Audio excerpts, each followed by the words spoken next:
ദേവേന്ദ്ര ഫഡ്നാവിസ് ഒടുവിൽ മഹാരാഷ്ട്രയുടെ മുഖ്യമന്ത്രിയാണ്. നാളെ വൈകിട്ട് സത്യപ്രതിജ്ഞ എന്ന് പറയുന്നത്. അപ്പോൾ ഇത്രയും ദിവസം മഹാരാഷ്ട്രയിൽ മുഖ്യമന്ത്രി സ്ഥാനത്തെ ചൊല്ലി തർക്കം, ഷിൻഡെ വിഭാഗം ഇടയുന്നു. എന്തിനായിരുന്നു ഇത്തരത്തിലുള്ള ചില പ്രശ്നങ്ങൾ യഥാർത്ഥത്തിൽ അങ്ങനെ ഉണ്ടായിരുന്നു? ഇല്ല, ആ പ്രശ്നം കഴിഞ്ഞു എന്നൊക്കെ പറയാൻ വരട്ടെ. നാളെ സത്യപ്രതിജ്ഞ ചെയ്താൽ ചെയ്തു എന്ന് ഞാൻ പറയാം. ലാസ്റ്റ് മിനിറ്റിൽ ഷിൻഡെയെ പോയി ഫഡ്നാവിസ് കണ്ടു, 1 മണിക്കൂർ നേരം ചർച്ച ചെയ്തു എന്നൊക്കെ പറയുന്നു.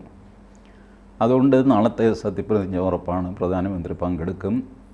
ആസാദ് മൈതാനത്തിൽ 40,000 പേര് പങ്കെടുക്കുന്ന ചടങ്ങിലായിരിക്കും സത്യപ്രതിജ്ഞ എന്നൊക്കെ പറയുന്നു. നല്ല കാര്യം. ഈ പരാജയത്തെ പോലെ വിജയവും കൈകാര്യം ചെയ്യാൻ ബുദ്ധിമുട്ടുള്ളൊരു സാധനമാണ്. Unless you have A undisputed leader. BJP കഴിഞ്ഞ ലോക്സഭാ തിരഞ്ഞെടുപ്പിൽ സീറ്റ് കുറഞ്ഞെങ്കിലും ഒരു കൺഫ്യൂഷനും ഉണ്ടായില്ല. കാരണം മോദിയാണ് പ്രധാനമന്ത്രി, അത് എല്ലാവരും സമ്മതിക്കുന്നു. മഹാരാഷ്ട്രയിൽ അങ്ങനെ ഉണ്ടായില്ല. മഹാരാഷ്ട്ര തിരഞ്ഞെടുപ്പ് കഴിഞ്ഞപ്പോൾ ജനങ്ങളുടെ വിധി വളരെ കൃത്യമായിരുന്നു. മഹായുതി എന്ന് പറയുന്ന ഇവരുടെ കൂട്ടുകെട്ടിന് BJP, ശിവസേന, ഷിൻഡെ വിഭാഗം, അഥവാ അവരാണ് യഥാർത്ഥ ശിവസേന, NCPയുടെ അജിത് പവാർ വിഭാഗം, അവരും ഇപ്പോൾ ഔദ്യോഗിക NCP ആണ്. ഇപ്പോൾ BJP, ശിവസേന, NCP ഈ 3 പേരുടെ കൂട്ടുമുന്നണിക്ക് ജനങ്ങൾ കൃത്യമായ ഭൂരിപക്ഷം കൊടുത്തു. ഒരുപക്ഷെ ആവശ്യത്തിലധികം ഭൂരിപക്ഷം കൊടുത്തു. തൂത്തുവാരി അവർ. ഇപ്പം ഇങ്ങനെ തൂത്തുവാരി ജയിക്കുമ്പോൾ ഒരു മുന്നണിയാകുമ്പോൾ അതിനകത്ത് അസ്വാരസ്യങ്ങളുണ്ടാകും. എനിക്ക് മുഖ്യമന്ത്രിയാകണം, എനിക്ക് ഇന്ന വകുപ്പ് വേണം എന്നൊക്കെ പറഞ്ഞിട്ട്. അതാണ് ഞാൻ പറഞ്ഞത്, പരാജയം പോലെ തന്നെ വിജയിക്കാനും അതിൻ്റേതായ ബുദ്ധിമുട്ടുകളുണ്ട് വിജയിച്ച് കഴിയുമ്പോൾ. ഇപ്പോൾ മഹാരാഷ്ട്രയിലെ BJPക്ക് വിജയത്തിൻ്റെ പ്രശ്നം, കേരളത്തിലെ BJPക്ക് പരാജയത്തിൻ്റെ പ്രശ്നം. 2 പേരും പ്രശ്നത്തിലാണ്. ഒരാൾ ജയിച്ചതുകൊണ്ടും മറ്റേ ആൾ തോറ്റതുകൊണ്ടും. ഇപ്പോൾ തോറ്റാലും ജയിച്ചാലും ഒക്കെ രാഷ്ട്രീയ പാർട്ടികൾക്ക് പ്രയാസമുണ്ടാകും. ഷിൻഡെ ആർഗ്യൂ ചെയ്യുന്നത് 2.5 വർഷം ഞാൻ മുഖ്യമന്ത്രിയായി ഭരിച്ചു, ആ ഭരണത്തിൻ്റെ തുടർച്ചയ്ക്കുള്ള മാൻഡേറ്റാണ് ജനങ്ങൾ തന്നിരിക്കുന്നത്. എൻ്റെ ഭരണം 2 വർഷം കൊണ്ട് 2-2.25 വർഷം കൊണ്ട് ഞാൻ മഹാരാഷ്ട്രയിൽ വരുത്തിയ മാറ്റങ്ങൾ, അതിനുള്ള വോട്ടാണ് ഈ കിട്ടിയത്. ഇതിപ്പോൾ പറഞ്ഞതല്ല, തെരഞ്ഞെടുപ്പിൻ്റെ ഇടയ്ക്ക് വെച്ച് തന്നെ പറഞ്ഞു. കാരണം ഈ തെരഞ്ഞെടുപ്പിൽ അജണ്ട സെറ്റ് ചെയ്തത് യോഗി ആദിത്യനാഥാണ് മഹാരാഷ്ട്രയിൽ. അദ്ദേഹത്തിൻ്റെ ബംഗ്ലാദേശ് പ്രശ്നത്തിൽ അദ്ദേഹം ഉയർത്തിയ ഒരു മുദ്രാവാക്യം അല്ലെങ്കിൽ ഒരു പറച്ചിലായിരുന്നു, ബട്ടേങ്കെ തോ കട്ടേങ്കെ, വിഭജിച്ച് നിന്നാൽ നിങ്ങൾ വെട്ടിക്കൊല്ലപ്പെടും. ആ മെസ്സേജ് ഹിന്ദു സമാജത്തിനുള്ള മെസ്സേജായിരുന്നു. ഹിന്ദുക്കളോടായിട്ടൊന്നും പറഞ്ഞതല്ല അങ്ങേര്, പക്ഷേ അത് കൃത്യമായിട്ട് മെസ്സേജ് പോയി. ഇത് ഒരു മുദ്രാവാക്യമായിട്ട് മഹാരാഷ്ട്ര തിരഞ്ഞെടുപ്പിൽ മാറുകയും ജനങ്ങൾ അതിന് അംഗീകാരം കൊടുക്കുകയും ചെയ്തു തുടങ്ങിയപ്പോൾ ഷിൻഡെയ്ക്ക് ഒരു കാര്യം മനസ്സിലായി. മഹാരാഷ്ട്ര എന്ന എൻ്റെ സംസ്ഥാനത്ത് വന്നിട്ട് ഉത്തർപ്രദേശ് മുഖ്യമന്ത്രി അജണ്ട സെറ്റ് ചെയ്യുന്നു, അതിനർത്ഥം എൻ്റെ പ്രാധാന്യം കുറയുന്നു. പ്രധാനമന്ത്രി വന്ന് ഏക് ഹേ തോ സേഫ് ഹേ എന്ന് പറഞ്ഞപ്പോൾ ഇദ്ദേഹത്തിന് അസ്വസ്ഥതയൊന്നും ഉണ്ടായില്ല. അത് പ്രധാനമന്ത്രിയാണ്, അദ്ദേഹം തിരിച്ച് ഡൽഹിക്ക് പൊക്കോളും. പക്ഷേ ഇങ്ങേരാരാ, മറ്റൊരു മുഖ്യമന്ത്രി വന്നിട്ട് എൻ്റെ നാട്ടിൽ നരേറ്റീവ് സെറ്റ് ചെയ്യുന്നു, അത് അംഗീകരിക്കാൻ പറ്റില്ല. അപ്പോൾ അന്നാണ് ഷിൻഡെ ആദ്യമായിട്ട് ഈ പ്രസ്താവന നടത്തുന്നത്. എൻ്റെ ഭരണ തുടർച്ചയ്ക്കുള്ള പിന്തുണയായിരിക്കും ഈ കിട്ടാൻ പോകുന്നത് എന്ന് പറഞ്ഞാണ് തുടങ്ങിയത്. അദ്ദേഹം യോഗി ആദിത്യനാഥിനെ എതിർത്തൊന്നും പറഞ്ഞില്ല, പക്ഷേ അനുകൂലിച്ചും പറഞ്ഞില്ല. അജിത് പവാർ എതിർത്ത് തന്നെ പറഞ്ഞു, എൻ്റെ കക്ഷികൾ മത്സരിക്കുന്ന മണ്ഡലത്തിൽ യോഗി ആദിത്യനാഥ് വരണ്ട. യോഗി ആദിത്യനാഥിൻ്റെ മുദ്രാവാക്യം മുസ്ലിങ്ങളെ വല്ലാതെ ചൊടിപ്പിക്കുന്നുണ്ട്, എനിക്ക് മുസ്ലിം വോട്ട് ആവശ്യമാണ്, അതുകൊണ്ട് അദ്ദേഹം വരണ്ട എന്നൊക്കെ അജിത് പവാറും തുറന്നു പറഞ്ഞു. എന്തുമായിക്കോട്ടെ, ഇതിൻ്റെ എല്ലാം മുകളിൽ കൂടെ യോഗി ആദിത്യനാഥിൻ്റെ മുദ്രാവാക്യം പോവുകയും അത് വിജയിക്കുകയും ചെയ്തു. അതാണ് BJPക്ക് 132 സീറ്റ്, ഭരിക്കാൻ വേണ്ടത് 145ആണ്. 14-15 സീറ്റിൻ്റെ കുറവാണ് ബി ജെ പിക്ക് ഉള്ളത്. ഏകനാഥ് ഷിൻഡേക്ക് 57 സീറ്റാണ്. ശരത് പവാർ വിഭാഗത്തിന് അജിത് പവാർ വിഭാഗത്തിന് 37 അങ്ങനെ 40-ൽ താഴെ. അപ്പോൾ ഷിൻഡെ ഇപ്പോൾ പിണങ്ങി ഇറങ്ങിപ്പോയി എന്ന് വയ്ക്കുക, അപ്പോഴും ബി ജെ പിക്ക് കുലുക്കമൊന്നും ഉണ്ടാവില്ല. ഷിൻഡെയും അജിത് പവാറും ഇറങ്ങിപ്പോയാൽ പോലും 15 സീറ്റ് ബാക്കി സ്വതന്ത്രരെ വെച്ച് ഭരിക്കാൻ ബി ജെ പിക്ക് പ്രശ്നം ഉണ്ടാവില്ല. ഇങ്ങനത്തെ ഒരു ഇക്വേഷൻ ഇവർ പ്രതീക്ഷിച്ചില്ല. പക്ഷേ അജിത് പവാർ മിടുക്കനാണ് പൊളിറ്റിക്സ് കളിക്കാൻ. അങ്ങേർക്ക് കിട്ടിയ മാൻഡേറ്റ് എന്താണെന്ന് അങ്ങേർക്കറിയാം. ബി ജെ പിയുടെ താഴെ കൊച്ചനിയനായിട്ട് പ്രവർത്തിക്കാനാണ് ജനം പറഞ്ഞിരിക്കുന്നത്. അത് മതി. അപ്പോൾ ഉപമുഖ്യമന്ത്രി, പിന്നെ കുറച്ച് വകുപ്പുകൾ, അല്പം കാശുണ്ടാക്കാവുന്നത് സ്വാധീനിക്കാവുന്നതൊക്കെയായ വകുപ്പുകൾ, ഇത് മാത്രമായിട്ട് അജിത് പവാർ തൃപ്തനായി. ഷിൻഡേക്ക് ഇത് ദഹിക്കുന്നില്ല. കാരണം ഷിൻഡെ മുഖ്യമന്ത്രിയായിരുന്നപ്പോൾ ഉപമുഖ്യമന്ത്രിയായിരുന്നു ദേവേന്ദ്ര ഫഡ്നാവിസ്.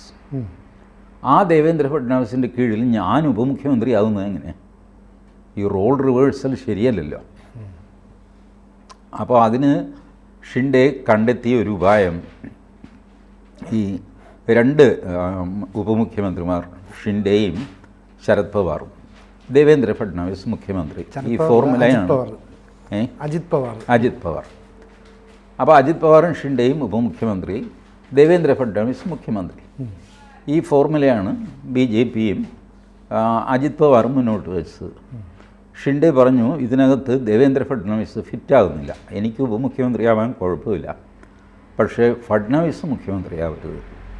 അതിന് പകരം OBC വിഭാഗത്തിൽപ്പെട്ട ഒരാൾ മുഖ്യമന്ത്രിയാവണം, അല്ലെങ്കിൽ 3 പേരും മുന്നോക്ക വിഭാഗമാണ് എന്നൊക്കെയുള്ള തർക്കം വരും. അങ്ങനെ മഹാരാഷ്ട്രയിൽ ആദ്യമായിട്ട് ദേവേന്ദ്ര ഫഡ്നാവിസിൻ്റെ ജാതി പുറത്തു വന്നു. ദേവേന്ദ്ര ഫഡ്നാവിസ് ബ്രാഹ്മണനായിരുന്നു. അങ്ങേര് ബ്രാഹ്മണനാണെന്ന് നേരത്തെ മുതൽ എല്ലാവർക്കും അറിയാം. 2019 മുതൽ 22 വരെ, അല്ലല്ലോ, 2019 മുതൽ 24 വരെ, കഴിഞ്ഞ തവണ 5 വർഷം അധികാരത്തിലിരുന്നപ്പോൾ ദേവേന്ദ്ര ഫഡ്നാവിസ് ബ്രാഹ്മണനായിരുന്നു. അന്നാർക്കും പരാതിയൊന്നും ഉണ്ടായില്ല. ഇപ്പോൾ ഈ OBC കാർഡ് ഷിൻഡെ ഇറക്കുന്നത് അതിൻ്റെ പേരിലെങ്കിലും ഫഡ്നാവിസിനെ മാറ്റണം. ഞാനോ മുഖ്യമന്ത്രി ആകുന്നില്ല, എന്നാൽ ഫഡ്നാവിസും ആകണ്ട, 3ാമതൊരാളായിക്കോട്ടെ. അപ്പോൾ ഇങ്ങനെ ചെയ്യുമ്പോഴെല്ലാം ഷിൻഡെയ്ക്കൊരു പ്രശ്നമുണ്ട്. താൻ പുറത്തിറങ്ങി പോയാലും ഈ മന്ത്രിസഭ നിലനിൽക്കും, അവർക്ക് ഭൂരിപക്ഷമുണ്ട്, അവർ ഭരിക്കും, താനെങ്ങുമല്ലാതെ പോകും. അവർ ബി ജെ പിക്കാരെന്ത് ചെയ്തു, നിങ്ങൾക്ക് ഇത്ര വലിയ പ്രയാസമാണെങ്കിൽ നിങ്ങൾ മുഖ്യമന്ത്രിയാകണ്ട, ഉപമുഖ്യമന്ത്രിയാകണ്ട, നിങ്ങളുടെ കൂട്ടത്തിൽ നിന്ന് വേറൊരാളിനെ ആക്കിക്കോ, ഉപമുഖ്യമന്ത്രിയാക്കിക്കോ. അതിനും ഷിൻഡെയ്ക്ക് സമ്മതമല്ല.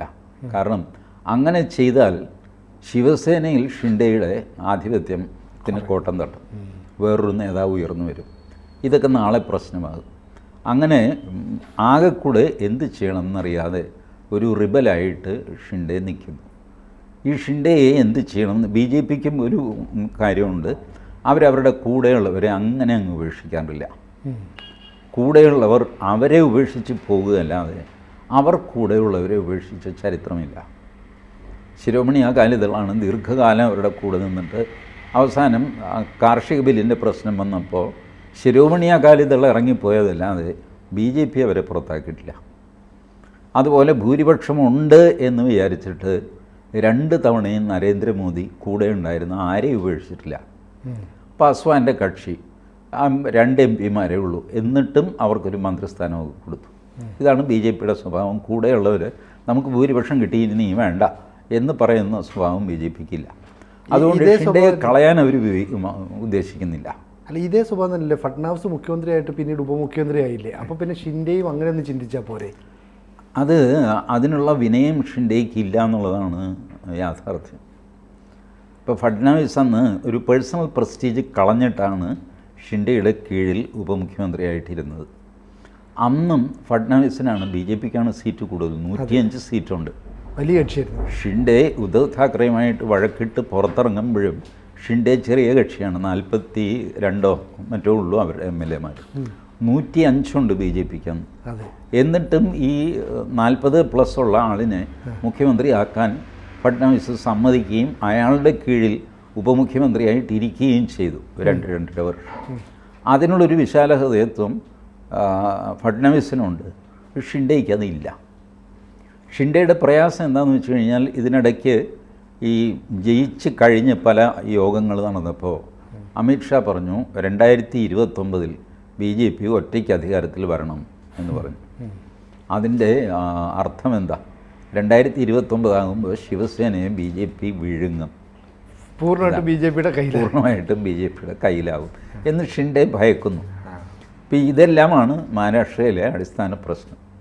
അതപ്പോൾ ഫൈനലി ഫഡ്നാവിസിൻ്റെ നേതൃത്വം ഷിൻഡെ അംഗീകരിക്കുമോ, മുറുമുറുപ്പോടെയെങ്കിലും അംഗീകരിക്കുമോ? അങ്ങനെ അംഗീകരിച്ചാൽ തന്നെ ഷിൻഡെ അതിനകത്ത് ഇപ്പം തന്നെ ഒരു പ്രോബ്ലം ചൈൽഡായിട്ട് ഷിൻഡെ മാറി.